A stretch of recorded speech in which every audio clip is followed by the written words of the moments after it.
तो आप सभी का स्वागत है। हम लोग आ चुके हैं चैप्टर 2 में, जिसका नाम है हमारा ईयरली वुमेन्स वन। तो इसको बिल्कुल डिटेल में पढ़ने वाले हैं, कुछ भी छूटे ना पाए इसके लिए मैं आ चुकी हूँ। मैंने पेन्स और हाईलाइटर्स दोनों ले लिए हैं, कुछ मैंने हाईलाइट्स भी किए हुए हैं। तो चलिए शुरू करते हैं। पैलोलिथिक की एज क्या होता है? तो ये क्या होता है कि जो ईयरली स्टोन एज, जिस टाइम की मैन जो थे ना लिव्ड करते थे किस तरीके से हंटिंग और गैदरिंग करके, जो मतलब जानवरों को मार करके और इधर उधर से खाना इकट्ठा करके इस तरीके से वो जीवन बिताते थे। फ्लिंट क्या था? A hard steel grey stone. Flint क्या है? एक स्टील का हार्ड स्टील होता है ना, उसी का ग्रे स्टोन है, ठीक है ना। और एंथ्रोपोलॉजिस्ट क्या होता है? द साइंटिस्ट, वैसे साइंटिस्ट जो स्टडी करते हैं origin and development of human being. Anthropologist क्या है? तो वैसे साइंटिस्ट जो स्टडी करते हैं कि किस तरीके से ह्यूमन बींग का ओरिजिन हुआ और किस तरीके से डेवलपमेंट हुआ, तो वो हो गया एंथ्रोपोलॉजिस्ट, ठीक है। The primitive man is suppose to have evolve from the apes. ऐसा माना जाता है कि जो हम लोग के प्रिमिटिव्स मैन है जो आज के टाइम पे रहते हैं, वो कहाँ से इवॉल्व हुए हैं? तो ये एप्स के जो आपको लंगूर दिख रहा है इधर ही से इवॉल्व हो करके, और वो हम लोग आज इतने डेवलप और जो भी चीज़ें हैं बने हुए हैं प्रिमिटिव मैन उसी से बने हुए हैं। यहाँ आपको दिख रहा है ये लंगूर से इस तरीके से हम लोग विकसित हुए हैं, इस तरीके से डेवलप होके इवॉल्व हो गए, ठीक है, हो गया। he learned to walk on the two legs and perform various type of work with his arm। पहले तो वो लोग मतलब ऐसे 2 वीक्स पे जानते थे कि ही लर्न की कैसे उन लोग को 2 लेग्स पे चलना है, फिर अलग अलग वेरियस टाइप्स ऑफ वर्क को परफॉर्म करना है उनके आर्म्स के द्वारा। नहीं तो पहले हम लोग देखते हैं कि जो लंगूर होता है, बंदर होता है, वो लोग ऐसे अपने चारों जो पाँव होता है उस पर ऐसे करके चलता है। फिर वो धीरे धीरे वो ऊपर उठने लगे, वो कैसे सीखने लगे कि कैसे 2 पाँव पे चलना है और हाथों का यूज अपने एक्टिविटी को करने के लिए करना है। तो ठीक है, धीरे धीरे उनका इवॉल्वमेंट होने लगा। He evolve various tools and weapons to against the wild animals for the hostile environment and he used to brain to improve his living condition, ठीक है। धीरे धीरे उनको जीने के लिए, रहने के लिए खाना की आवश्यकता थी, तो वो जानवरों को मारने लगे। तो इस तरीके से उनको जानवरों को मारने के लिए औजार की आवश्यकता थी, तो वो लोग जानवरों को मारने लगे। तो उनको पता चलेगा कि जानवरों को मारने के लिए हम लोग को औजार चाहिए, तो वो लोग धीरे धीरे विकसित होने लगे और धीरे धीरे अपनी खाना के लिए वो लोग स्ट्रगल करते थे। तो खाना को उन लोग को पता था कि उन लोग को जानवर खा जाएगा, लेकिन धीरे धीरे उन लोग को पता चलने लगा कि जानवर इस चीज़ से डरते हैं, भागते हैं। तो इस तरीके से वो अपने खुद के लिए टूल्स बनाने लगे और धीरे धीरे उनका जो था दिमाग का भी डेवलप होने लगा, ठीक है। He use his brain to improve his living condition. वो लोग अपने दिमाग का उनका ब्रेन भी इम्प्रूव होने लगा लिविंग कंडीशंस, क्योंकि उनके जो इम्प्रूव होने लगे, ठीक है। The early man did not how to produce this foods. उनको ये नहीं पता था कि कैसे फूड को जो उगाना है, ठीक है ना। He wanted in group in search of foods. वो इधर से उधर घूमते रहते थे अपने फूड जो था ना उनके फूड एंड शेल्टर, मतलब खाना के लिए और अपने आवास के लिए एक जगह से दूसरी जगह घूमते रहते थे। एक group generally consist of a few mens. एक ग्रुप होता था जनरली कॉन्सिस्ट ऑफ कुछ लोगों के द्वारा, और मेंस और चिल्ड्रन होते थे। वो stayed together for their the safety and survival. वो क्या करते थे कि एक ग्रुप जो था जनरली कुछ मेंस का, वोमेंस का और चिल्ड्रन का होता था, वो stayed together for their safety and survival.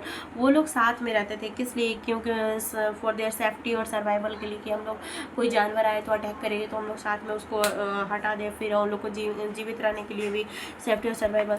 The group hunted wild animals and gathered. जो ग्रुप जो था वो हंटेड करता था वाइल्ड एनिमल्स के लिए, फिर गैदर करता था फ्रूट्स, नट्स, सीड, और फिर साथ में मिलजुल करके बांट के खाता था। When the resources of plant and animal food get executed in one area the group move to the one other. It was the beginning of the earliest era.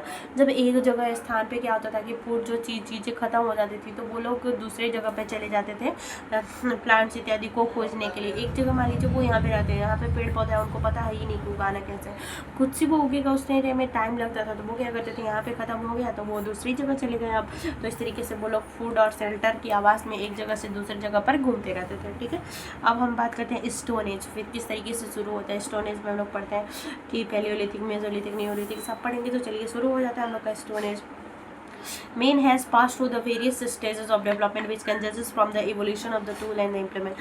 Man जो होता है वो पास होता है बहुत ही stages from the developments के रूप में, जिसको कि हम लोग जज करते हैं कि evolution of his tool and implement। उनका जो ह्यूमन्स बीइंग जो होते हैं बहुत सारी स्टेजेस से पास होता है, उसको हम लोग ऐसे जज करते हैं कि उसने बहुत सारे evolutions किए, टूल्स का, इम्प्लीमेंटेशन का। Anthropologist on the basis of tools and implementation divided the stone.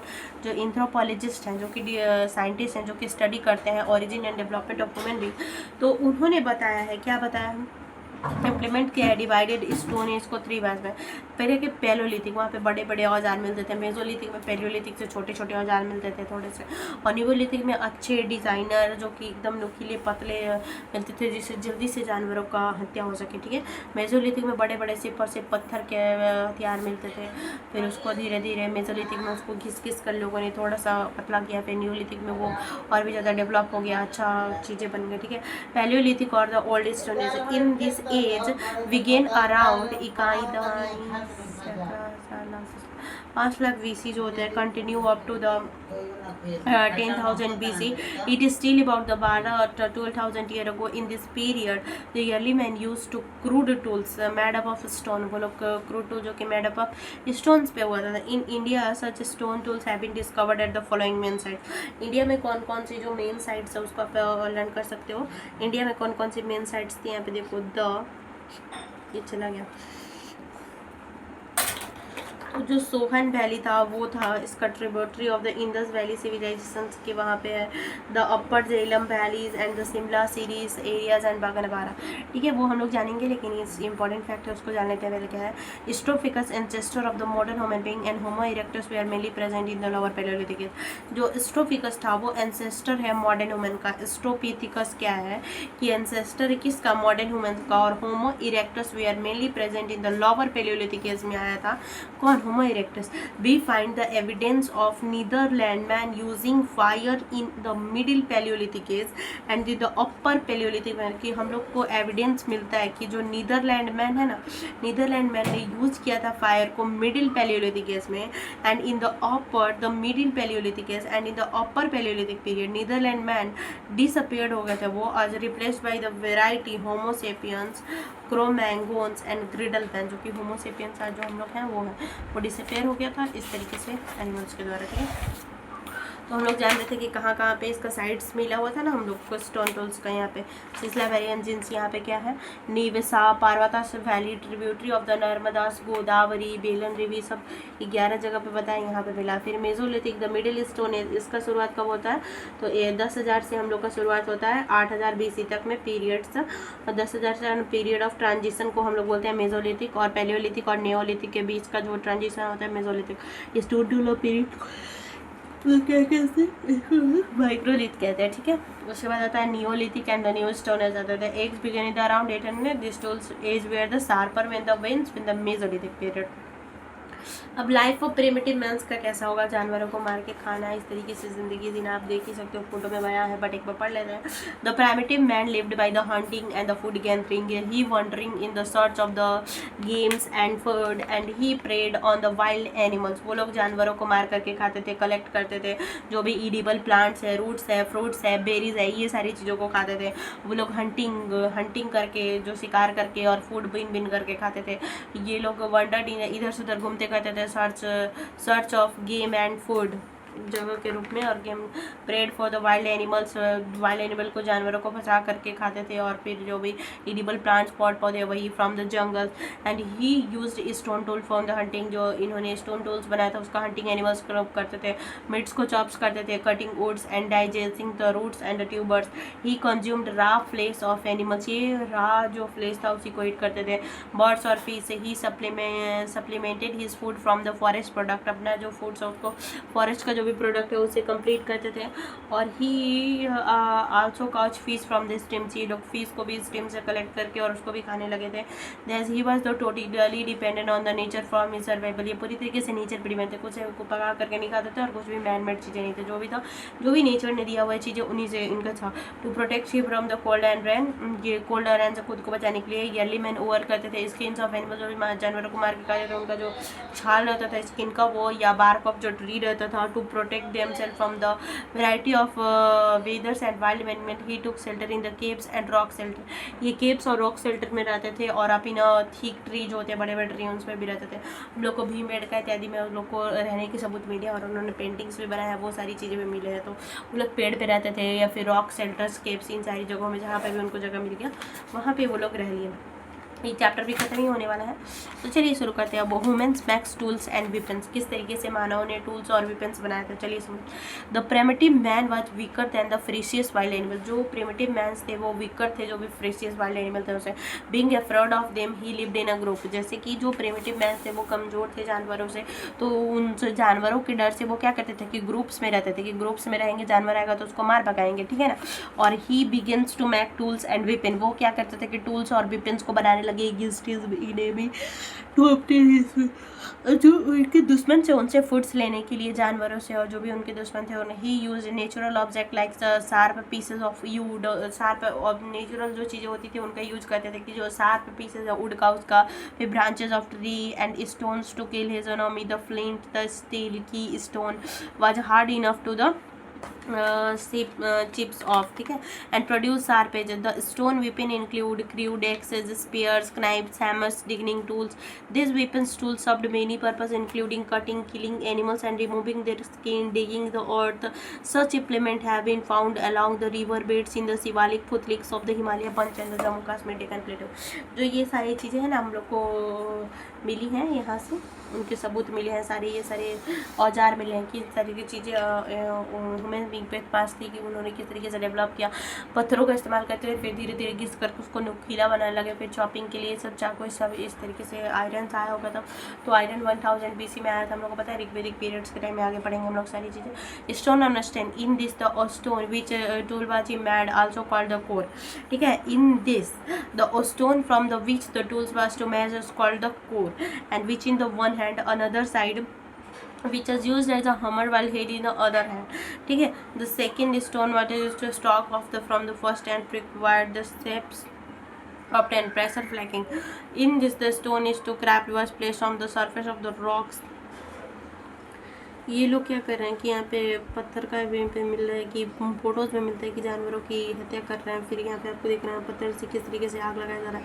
Women discover to at the end of the palaeolithic, जब पैलियोलिथिक एज का एंड आया था, मैन डिस्कवर कर चुका था fire which brought a revolutionary change in his life. He began using fire to keep himself warm, to get light in is dark, keep to this wild animals and get roasted. धीरे धीरे वो लोग क्या कहता था कि पहले जानवरों को भगाने के लिए, फिर थोड़ा सा उसको अंधेरे में लाइट के लिए, फिर खाना पकाने के लिए, इस तरीके से इस्तेमाल होने लगा। ये अर्ली रॉक पेंटिंग हम लोग को भीमबेटका में उससे मिलती है कि in the early stage of development man lived in a cave, he started drawing rock figures on the walls and ceiling of the caves, he painted the picture of the wild animal in actions. Such drawings have been found in the Bhimbetka caves near Bhopal in Madhya Pradesh, India. Man carved this figure on his tool also. He made ornamental from the bones, ivory and beautiful stones. Those pieces of arts depicts the costumes, right and aesthetic sense of the early man, ठीक है। ये सारी चीज़ें हम लोग को पता चलती है कि किस तरीके से वो लोग सजते संवरते भी थे, ऑर्नामेंटल भी था, सारे बोन्स ये सब से बनाते थे। अब रिलीजन का कोई सबूत तो मिला नहीं है। The primitive man was expose of the vagaries of weather and nature, में वो लोग वेदर और नेचर की पूजा करते थे। He was scared of disease and epidemics, मतलब वो महामारी और डिजीज से डरते थे क्योंकि उस टाइम कोई इलाज तो था नहीं। He strongly believe that every object of a nature had a spirit and out of fear he began worship nature and appeasing this spirit, वो लोग नेचर की पूजा करते थे। Some of the feature believe on the planetary benefit, he worship his ancestor after his death, उनका जो ancestor थे उनके मृत्यु के बाद उनकी पूजा करने लगते थे। He buried the dead along with the tools कैचेबल्स, believe that a dead solution, मतलब जो भी जो मृत्यु डेड हो जाता तो उनकी जो सामान थी खाने पीने की चीज़ें, कि वो नई दुनिया में जाएंगे तो उनको उन चीज़ों की ज़रूरत पड़ेगी, ठीक है। He was afraid of the lightning, thunder, जो भी बाढ़ वो जो होते हैं ना बिजली कड़कना, उन सारी चीज़ों से उन लोग को डर लगता था। Believe that this phenomena was the external divine anger, उन लोग को मानना था कि ये जो भगवान क्रोधित हो गए हैं इसका सिंबल है, जो भी बिजली कड़क रहा है ये सब, तो उन लोग को डर लगता था क्योंकि वो लोग नेचर की पूजा करते थे, तो उन लोग को लगता था कि भगवान गुस्सा हो गए हैं तो इस तरीके से वो कर रहे हैं। ही बिलीव्ड इन मैजिकल पावर, वो लोग मैजिकल पावर में बिलीव्स करते थे, ठीक है। अब है कि केस स्टडी द डिकेंस का, तो चलिए पढ़ ही लेते हैं। Palaeolithic site have discovered eight many places in southern India, Palaeolithic sites बहुत सारे कवर्ड हुए हैं कहाँ पे, साउथर्न इंडिया इंडिया में हम लोग को पैलियोलिथिक के बहुत सारे साइडों का वहाँ पे पहले क्या होता है कि हम लोग को आर्कियोलॉजिस्ट जाते हैं वहाँ पे खुदाई करते हैं, फिर कार्बन डेटिंग से पता करते हैं कि ये कितना साल पुराना है, उसके बाद पता चलता है कि हम लोग का पैलियोलिथिक कब से स्टार्ट होता है, नियोलिथिक कब से, मेसोलिथिक, तो उसके हिसाब से पता चलता है कि ये पैलियोलिथिक में है। तो उसमें हम लोग को साउथ इंडिया में बहुत सारी चीज़ें पता चल गई। In fact the Deccan content the earliest traces of the Mankind who was developed in the migrated from the Africa long ago, and early man in India originated in South India as the peninsular plateau enjoyed the favorable climatic condition at that time and offered convivial living condition. The sites belonging to the early Stone Age in the Deccan included Narsinghpur in the Narmada, ठीक है। और ये सारी जगहों पर हम लोगों को ये चीज़ें मिली है। Narsinghpur in the Nevasa typical of the middle palaeolithic age, ठीक है। In the upper palaeolithic age tools become the bit more refine, थोड़ी थोड़ी वो चीज़ें जैसे जैसे आगे बढ़ रही थी चीज़ें मतलब और भी ज़्यादा डेवलप हो रही थी। Major development in this age was the use of bone tools, ornamental sticks, fishing harpoons and pointed spears होने लगे थे, ठीक है। And during the mesolithic age around 8000 BC the great climatic change occurred throughout the world as the population was growing and the pressure on the local resources increased. Group of the people becomes more mobile. A major changes in the period was the development of the bow and arrow भी इस time पे develop हुआ था during the Mesolithic age के around जो भी था ना हम लोग का बो और एरो का डेवलपमेंट हुआ था। मैं कहाँ गया, मैं देखा microlithic situations Narmada river. Cave painting is also associated with the mesolithic cultures का केव पेंटिंग उस टाइम का था। Rock shelters caves has been the founded in the Vindhyachal में फाउंड हुआ है, ठीक है। There scarfs and founding in the painting and the hunting dancing वो पिक्चर ऑन द वॉल सब कुछ हम लोग को दिखा। वो आंसर देखो मेसोलिथिक से development of the bow and arrow. तो हम लोग का चैप्टर कंप्लीट हो जाए। Like share and subscribe. Thank you so much.